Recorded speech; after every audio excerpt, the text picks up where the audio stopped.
Okay, good morning. Can everybody hear me? Not great. Can you hear? That's better.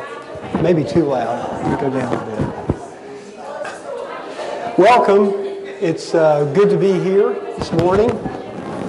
And we are going to be studying today 2 Corinthians 8, 16 through 9:5.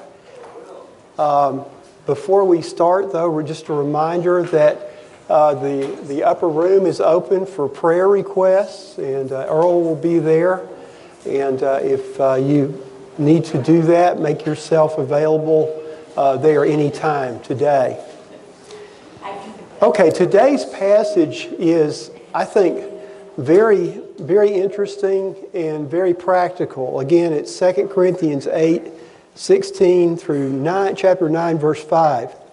We get an insight into really a special occasion in the early church where the Gentile churches had the chance to show their love with their wallets and contribute in a coordinated, cooperative fashion.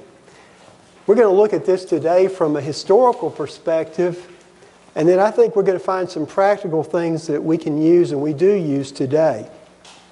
Let's read this passage. 2 Corinthians 8:16, starting with 8:16. Thanks be to God who put into the heart of Titus the same concern I have for you. For Titus not only welcomed our appeal, but he is coming to you with much enthusiasm and on his own initiative. And we are sending along with him the brother who is praised by all the churches for his service to the gospel.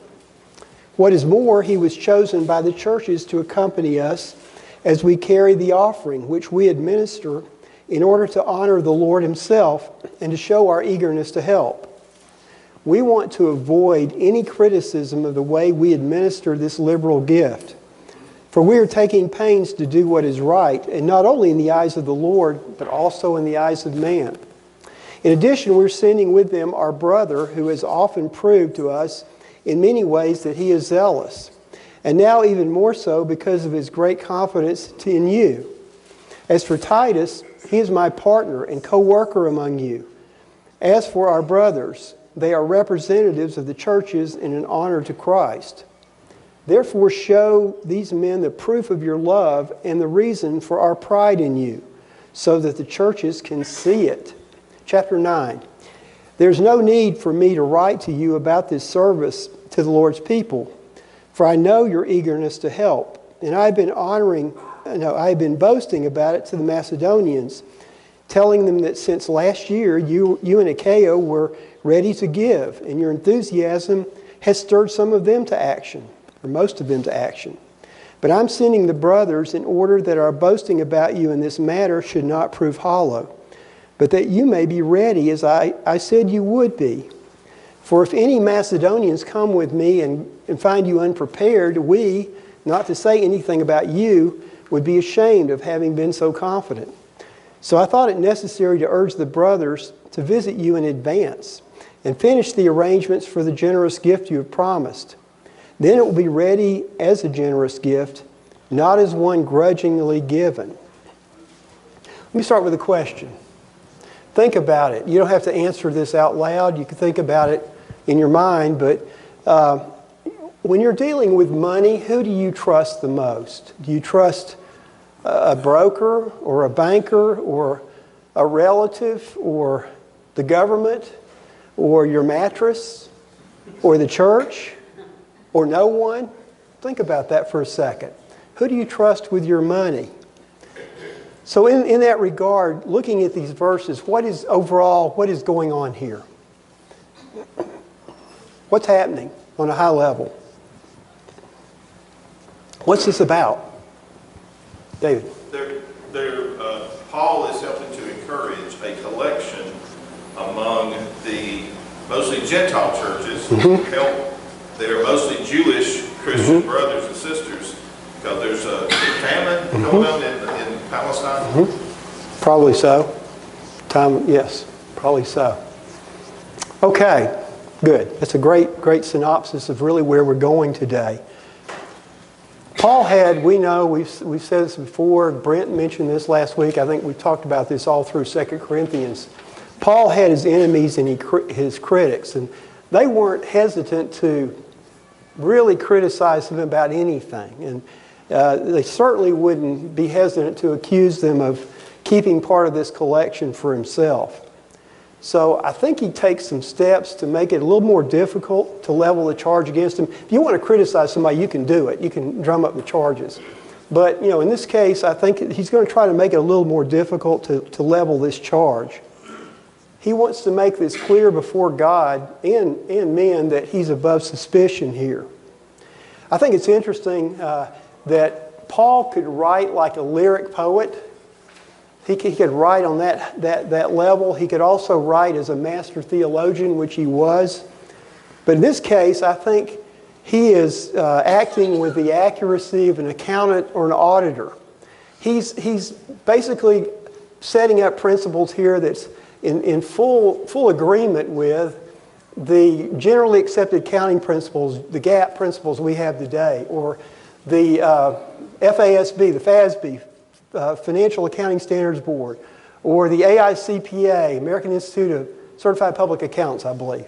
He's doing all those things to really, I think, dot the I's and cross the T's here in what he's trying to do. Okay, as David mentioned, specifically the offering was what? It was to the Jerusalem church, right? Why was it so important to the Jerusalem church? And why was it important for the Jerusalem church? David's mentioned one thing. Probably a famine was going on at this time. Why was it also important to the Jerusalem church that these churches contribute? Or in reverse, why was it important that these churches would contribute to them, to the Jerusalem church? I think every time you contribute to something, you kind of belong to that. Sure, right. They are contributing in a very specific way to a need that's out there. They know about. And I think I like the way you say that. That it's basically, Margot, they're saying you become part of that work in that contribution. Okay? Very good. Ryan. Giving. First, human giving is an opportunity to God to bless you even further. Yes. And furthermore, every location has something another person or another location doesn't have. This is the basis of trade. Exactly. And exactly. Wealth, it's more than wealth and raw materials. It's the circulation of the materials and the goods that are made from them. Right. People each working in their own place are blessing others by doing that, even if they do it for their own greed.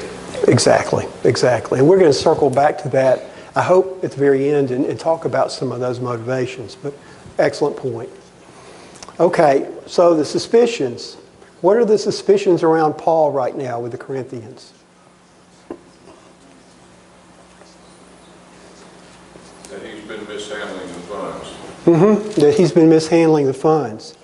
And I think we're going to see later on, this is chapter 8 and 9, we're going to see in chapter 11, whoever covers that, that we'll be talking more about this, that this was a very specific criticism that he was misusing the funds. Going back to chapter 2, when we studied chapter 2, Paul uses a term which I thought was really interesting at the time, and that he calls his critics, particularly these false teachers that are wormed their way into the Corinthian church, he calls them a curious term called peddlers of the gospel. And this wasn't we're kind of, when we use the term peddler, it's not necessarily a bad term. The Greek term he uses is a bad term. It is a crook, somebody who's selling something of little value or no value, sells it, collects the money, and then absconds out of town. We used to call it snake oil salesman, that kind of thing. That's kind of the term here. So, he's comparing himself to those peddlers. He said, in this case, peddlers of God's Word. So, that brings us to the point. Then what does he do to address the concerns? What is he doing? One thing is he's sending someone else. Exactly. He's sending someone else. And in sending someone else, he's doing something very interesting in this passage, if you think about it. I'm sure everyone in here at some point has asked for a reference from somebody else or given a reference. You know, I've gotten, I think, 2 or 3 requests at the end of the semester from students this week about, would you write me a reference for an internship or a job or something like that? And I always tell them there are 3 important things that I would like to have, I want to know for writing a reference. I don't know, anybody want to venture those 3, any one of the 3? What do you do when you got to make sure when you ask somebody for a reference? They have to know you somewhat. They have to know you somewhat, right? You have to be familiar with that person in some way. What else? Not be a relative. Not be a relative. Yeah, that's probably a good thing. Yes, for sure. They have to have somebody to trust in your competence. Right, exactly. The person writing the reference has to have some bit of trust in your competence. One thing I ask my students always is, send me a resume. Send me your latest resume, because that really will help me. I'm familiar with them, or I wouldn't write them a reference, but at least send me your resume so I can, look at it and also know some other things about them, extracurricular and jobs that they've had and things like that. All right? There's another thing that's really important. I always tell them this. I don't tell people asking me for reference. I tell this in my classes. I say, when you ask somebody for a reference, make sure there's one important thing that's there, that they're going to probably give you a good reference, right? You want to make sure that they're going to give you a good reference when you ask somebody for that. Well, verses 16 through 24 are letters of reference. They're essentially, what Paul's doing here is he's sending these people out to the Corinthian church. And what he's trying to do here, why he's thinking this is necessary, is to really, again, try to eliminate this accusation of skimming funds off for himself. In chapter 9, he's already told the Macedonians that Corinth will have the collection ready. And, he wants to make sure when he sends these people out that it will be ready, particularly when any Macedonians' companions arrive later. Okay, what do we know about this delegation? It's very important, remember, that he's sending these people out and he's writing here a letter of reference to the Corinthians about these people. Who's leading the delegation? Titus, of course, yeah. Why do you think Titus was a good choice to ensure the accountability over these funds? What do we know about Titus?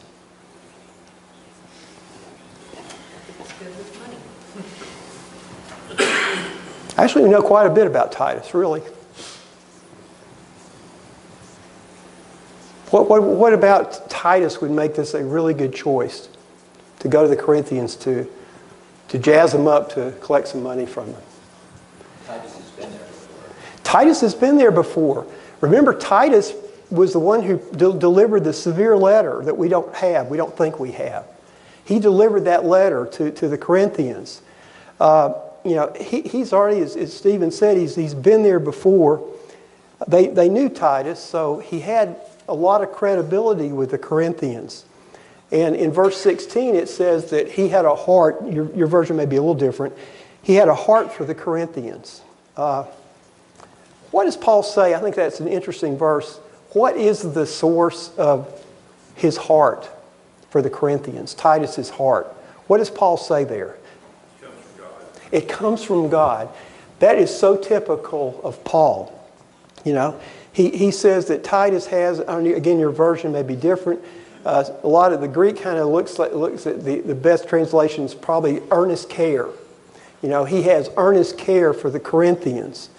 And, he attributes, as David says, this earnest care that comes from God. God puts in the heart of people Paul says this a lot. He puts in the heart of people things that will fulfill his purposes in the world. The Corinthians had already responded to Titus's visit with earnest care. As far as we know, his visit was successful with the severe letter. When he returned to Paul, he strengthened Paul. He encouraged Paul with the good news from the Corinthians. And so, again, all these events Paul attributes to being from God. Verse 6, it's not in this passage today, but verse 6 says, and Brent talked about this last week, Paul urged Titus to make this first visit. But Titus, it's interesting here, it says that Titus made this visit of his own initiative. This is his own free will. He's already talked about in verse 3 how the Macedonians gave of their own free will. And here Paul uses that very same word to talk about Titus's response, free will. This is the very best, if you think about it, of any kind of behavior, Christian behavior that we have. It's always good when we respond to request, when we're urged. It's always good. But it's even better to do something of your own initiative, voluntarily without urging. Okay, so let's take a look. We said before that David had mentioned before that Paul had used some financial prudence to reduce suspicion about the offering by sending other people to collect it. So what do we know about the men entrusted to deliver the funds? We've already mentioned Titus led the delegation. But who accompanied him? Who accompanied Titus? Possibly Barnabas? Possibly Barnabas? I don't know. Possibly Barnabas? Yeah, there's a lot of speculation. We don't really know. That's not a trick question. We really don't know who did that.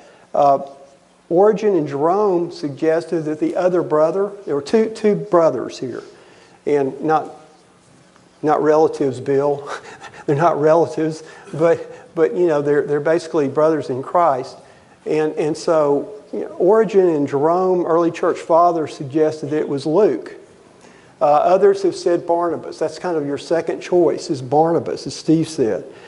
But the reason for Luke as a possibility is that he separated from Paul while they were at Philippi. We know that about 6 years before. And then he shows up again in Paul's company in Macedonia.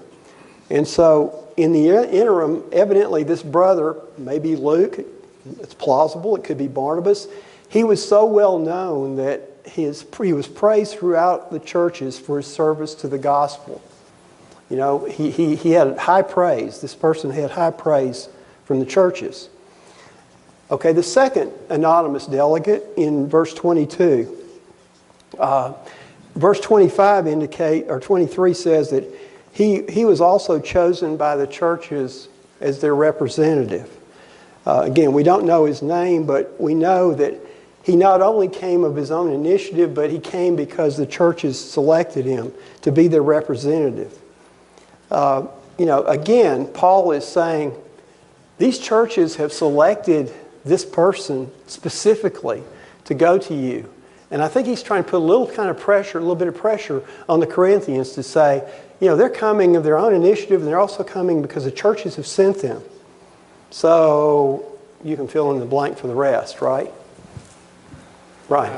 As to the first unnamed helper, one possibility is Apollos. Could be. Because Paul described him as first in the things of the gospel. If that means knowledge of the gospel, Apollos is a sort of knowledge worker himself. And Apollos was known to Paul by this time. And I guess one other thing that would also strengthen your argument would be, in some versions it mentions that he was known for his preaching of the gospel. I think some versions say service to the gospel, but some say preaching of the gospel. That might be a good bolster to your argument that it could be Apollos. That makes sense. That's plausible too. All right? Good.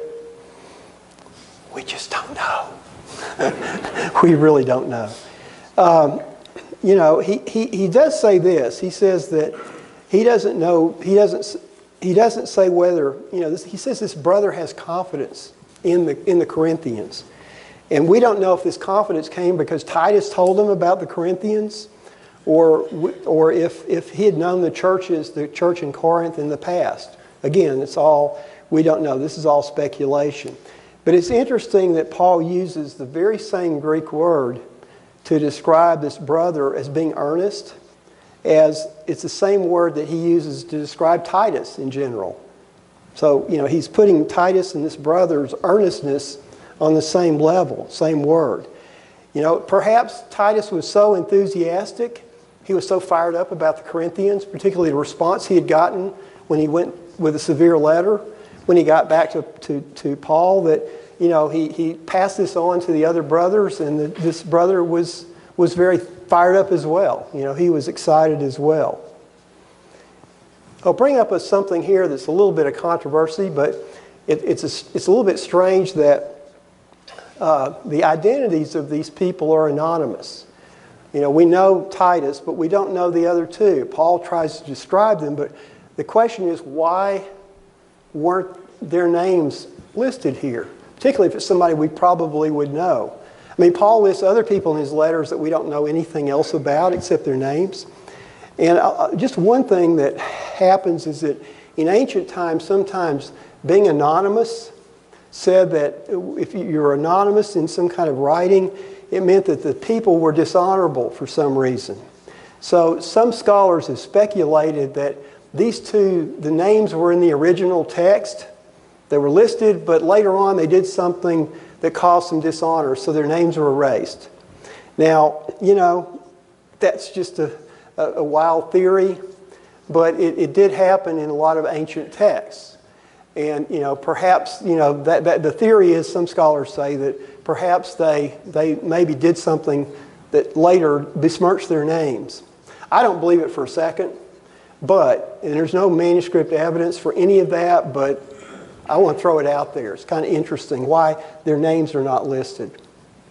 We know the name of Demas, and he dragged his own name in the mud. We sure do. Very good. Yeah, good example. Good counter. Ryan's on fire today, so that's good. Appreciate that. Yeah, it's a good example of, we know several people that, and Paul also said later that several people had abandoned him, in his Second Timothy I was letter. going to ask the question that I never thought of, why not name the men? And we don't really know why. Yeah. Could one of it be somewhat for security?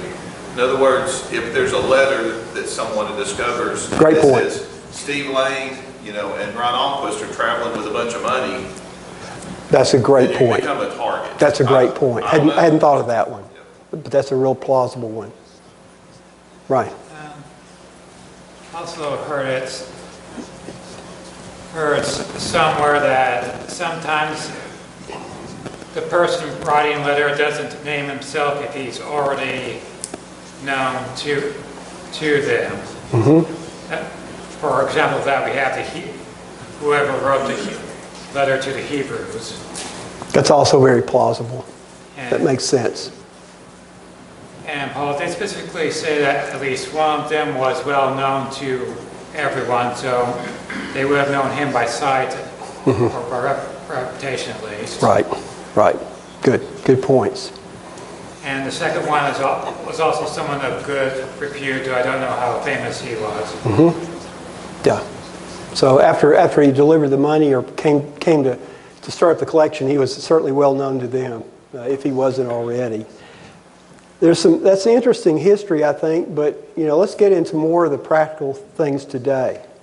I know that we have some people in our congregation who are experienced in financial stuff. We have some accountants, and we have some people here who are, we have a chief CFO, and we have a banker and other people here who deal a lot with finances.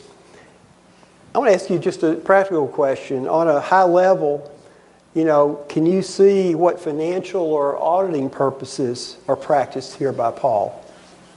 Helen Lane can't answer. I'm just kidding, Helen.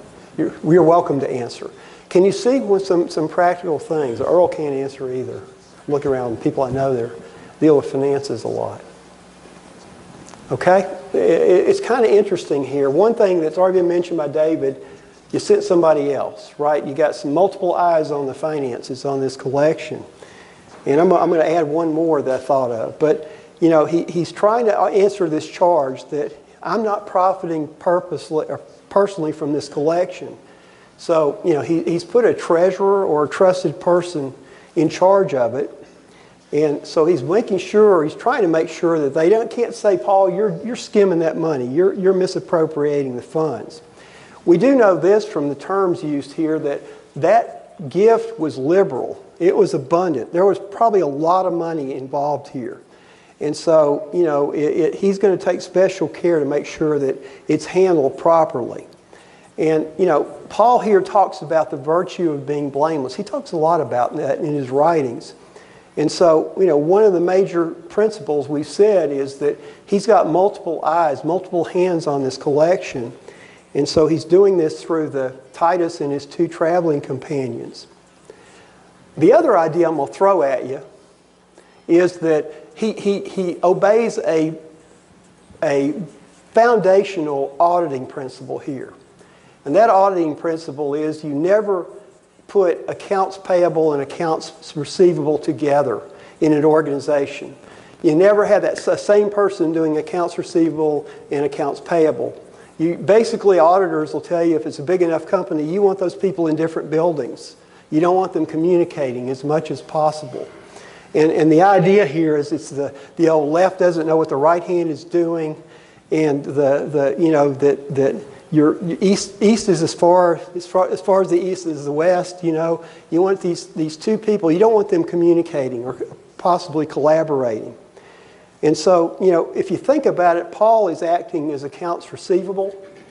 He's sending out this request for funds collection, and these people that are going are accounts payable. You know, they're going to receive the funds separately. And so this is very wise. This is textbook auditing Paul's good judgment in setting this up.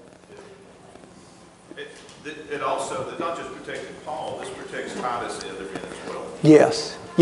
It does. It protects both of them. It inoculates Titus. Here's a real world, very applicable, local example that I hope most people are aware. You know, Earl, who's an elder, is the bookkeeper, is the accountant for the church. And this is the decision that was made wisely, I believe. Earl does not have signature authority. No. Make sure I understand that. Earl cannot sign checks. No. And that's because we trust Earl without a doubt. Completely. However, we want to protect Earl from any untoward tricks. Right. Hope I didn't overshare. And Paul is doing something similar to that here. And he's protecting these men.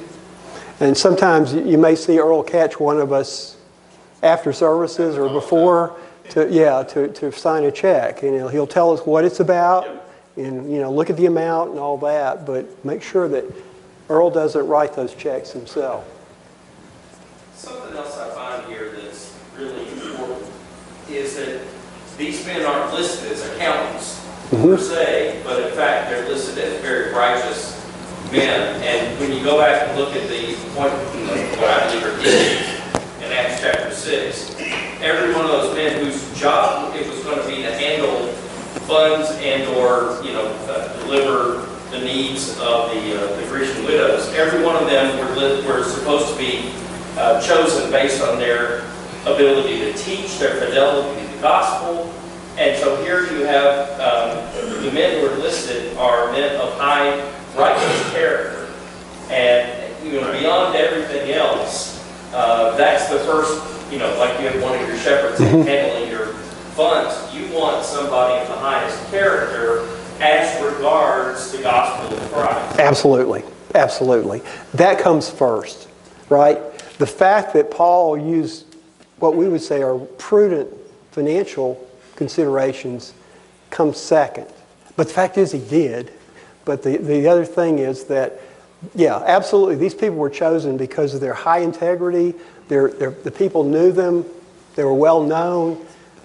Again, it's that letter of reference that we're talking about in this section. But it's an excellent point. That's perfect. Okay? He closes this really, I'll close this pretty quickly about the section in chapter 8 because we haven't talked about chapter 9 yet. But he applies a phrase to Titus that's kind of interesting. What does he say in verse 23, 24 about Titus? And this goes again to your point about the integrity. Here he's going to highlight these people specifically. What makes them perfect for this job? What does he say? He uses a couple of terms to apply to Titus.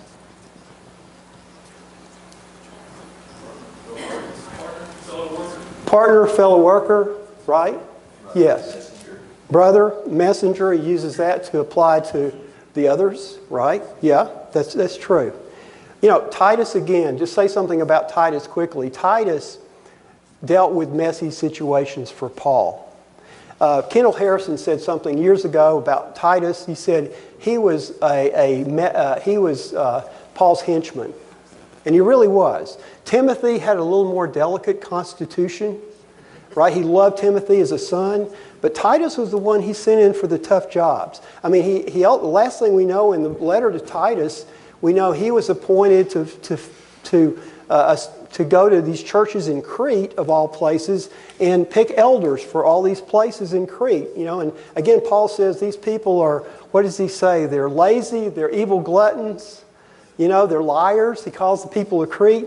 In this environment, he's sending Titus to go in and appoint elders in these churches. Tough job. He got the tough jobs. Concerning the Cretans, Paul was quoting, he said one of their prophets, one of their poets did in fact call them that. Right. Yeah, that came from their own poets. You know, these people where I live and he was from Crete. And apparently that's where we get the word Cretan today. Right. It's not used as a nice term at all. Okay, and the other two, and I think have been mentioned, this idea that they're messengers of the churches, and you're, depending on your translation, described as apostles in some, or they also are a glory, or they're an honor to Christ. Again, going back to your point about, this is the important part about these people that Paul wanted the Corinthians to know. That they brought glory and honor to Christ in their lives. They were messengers. In fact, some translations use the term angels, which is just a messenger. That's basically what it is. That's also the use of the word apostles, they're called in some translations. Don't get hung up on that. They weren't part of the original group, but their apostles here just means that, again, they are messengers. They're representatives of. So kind of interesting there. Okay. Do you think Paul's mission was going to be well received by the Corinthians?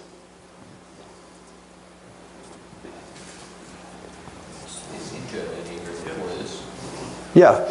I think he's saying, yeah, I'm hoping. I hope we get there.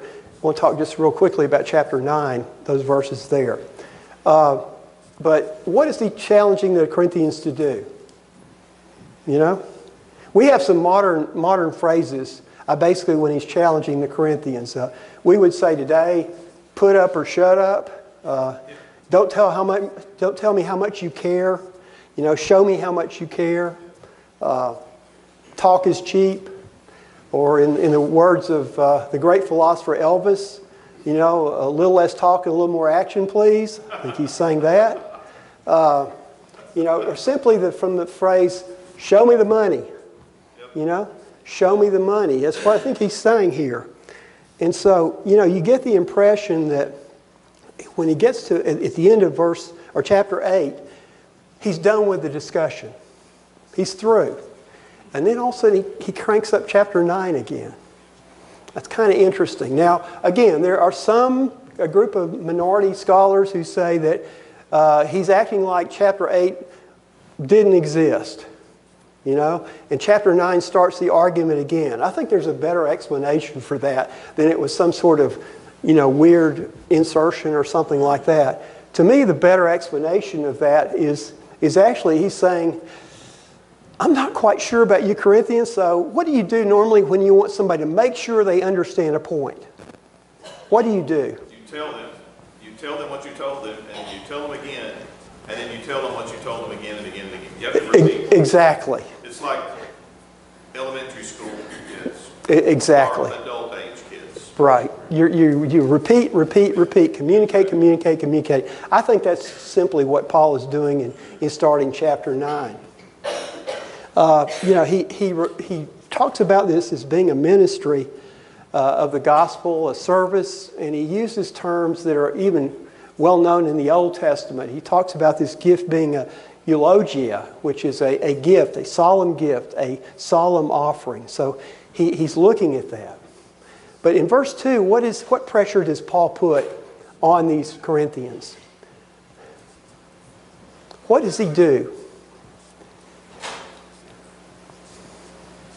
Now remember, he went and he bragged to the Macedonians who live in northern Greece. He bragged to the Macedonians about the Corinthians. Oh, they're stirred up, they're zealous, they're ready to give, right? And then he comes back later and he tells the Corinthians, Brent brought up again last week a wonderful lesson about how to, handle, these people didn't have, they were low on funds, the Macedonians. They were poor and they gave more than they had. So they were stirred up, they were zealous. It says that Paul says many of them gave abundantly. So Paul's kind of pulling a bait and switch here and he's saying, I stirred up the Macedonians. I'm not saying this was an evil intent type thing, but it just happened that he had bragged to the Macedonians about the Corinthians, and then the Macedonians now he's having to say, look what they did to the Corinthians, because the Corinthians are sort of falling behind in their effort, in their collection. Why do you think they were falling behind? What do you think led to that? Evidently they had not kind of kept up. Their zeal was waning. Doubts about Paul could be one thing. Doubts about Paul probably was the major thing. They had those false prophets stirring up trouble, so they were all fired up about this contribution, and then all this stuff came in the interim, and their zeal kind of dropped. All right? When you have a lot of stuff, including money, you worry more about keeping all your stuff and money. Mm-hmm. When you have little money and stuff, you worry less about it. Excellent So point. I think and it goes along with all the warnings throughout the New Testament of the rich. This is what the Corinthians were, in relative terms, rich. Mm-hmm. And so he's doing that. So, in effect, what Paul is actually doing here, he's setting up a healthy rivalry. Any good sales manager knows that the best way to get good sales in your group is to set up a competition. Salespeople are the most, I'm not saying these are salespeople, but salespeople are some of the most competitive in the world. But I think there's probably a little bit of healthy competition. Here are the Macedonians. Look what they've done, Corinthians. Now, shouldn't you rekindle your zeal? Let's get with it. Let's get going. Paul didn't want to be humiliated, right? He did not want to be humiliated. So, and later, I think Paul and some Macedonians were going to probably come down and make get this collection. We know in Acts 20, verse 4, there was a delegation of people who went with Paul to Jerusalem to deliver this money. And probably some of those were Macedonians. Well, he didn't want the Macedonians to show up to Corinth and, where's the money? What's happened? Show me the money. Again, what has happened? He didn't want to be humiliated in this way. He didn't want the gospel to be humiliated, I think, in this way. So it's kind of interesting there. Okay, so I guess, Stephen. So here too, it's needed from a macro sense too, with these new Christians. Just like Paul's receiving a lot of persecution, it seems like from the Jewish faith, most of the churches at this point, the persecution is coming from Jewish brethren. Yes. Still teaching that you need to be Jewish or become Jewish to be Christian. Yes. And so there's still this divide between Gentile and Jew. It's in almost all of these letters that Paul's writing about. Yes. And so this act here of Gentiles helping Jews, Paul knows that this is going to go a long way in uniting Christians. Right. And so there's this really neat thing, because it doesn't seem like this would really be a big care for Paul, the money, financial, and so but you can see that he realizes that there's still this divide that exists with the Christian, and this is going to help unify God's people. It's a really big deal. And he foresees when he does show up in Jerusalem, with this gift, he foresees the impact that it's going to have. And it's a major impact. So, all this stuff about, the following the Jewish law, things like that, it kind of pales. And look what great things are going on. Because Paul talked about the great things going on with the brothers in Jerusalem, all the great things that were happening in the Gentile churches. But not only this, but he says, and this came from the goodness of their hearts. And I'm sure he could talk specifically about the churches and even the Macedonians. Look what they did. He's telling them, folks, they didn't have this money. They didn't have it. And yet look what they've done. Look what they've done. Perfect. Yeah, it's all about unity. And we're all in this together. We're all Christians together. Perfect. Okay. Just a last couple of things about this, personal applications. How do we look at giving? And I think, you can look at giving sort of four ways. And one way is a duty. I'm going to give, I'm going to give this week, but it's going to be like, I'll look at it like I'm paying my property tax to Hamilton County or Hamilton or Chattanooga City or something like that. Second way is that you can find, self-satisfaction giving. I'm kind of doing this because I sort of feel good about it myself, It makes me feel good. And, it may be a little bit of a personal satisfaction thing. Third thing is that, motive might be prestige. I'm giving a lot, so, I really feel good about that. Maybe somebody else should know about that, maybe, or something there. And some people sort of have the idea if I pile up credit, that maybe God will look at me in a better way. When we talked about the prosperity gospel in some ways there.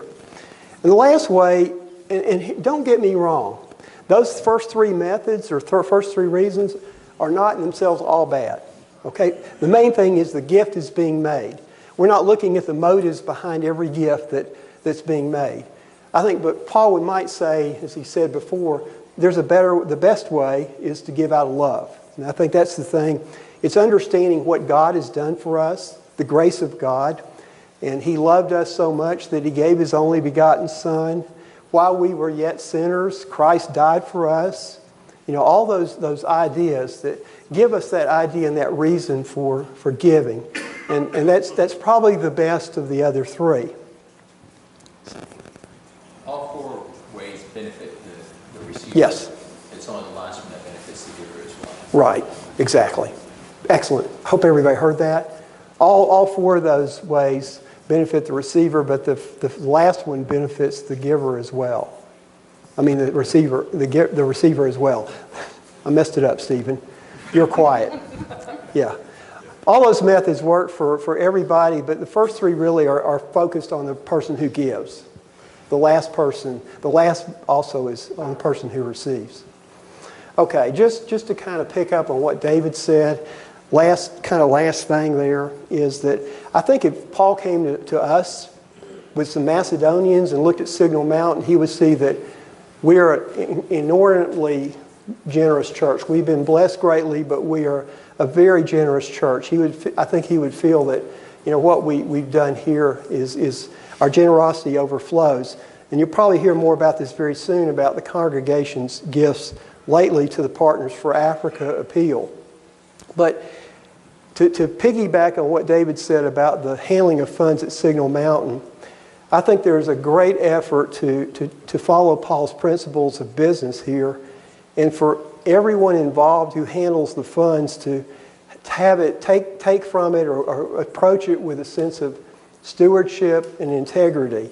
Again, we have Earl, elder, as the church treasurer.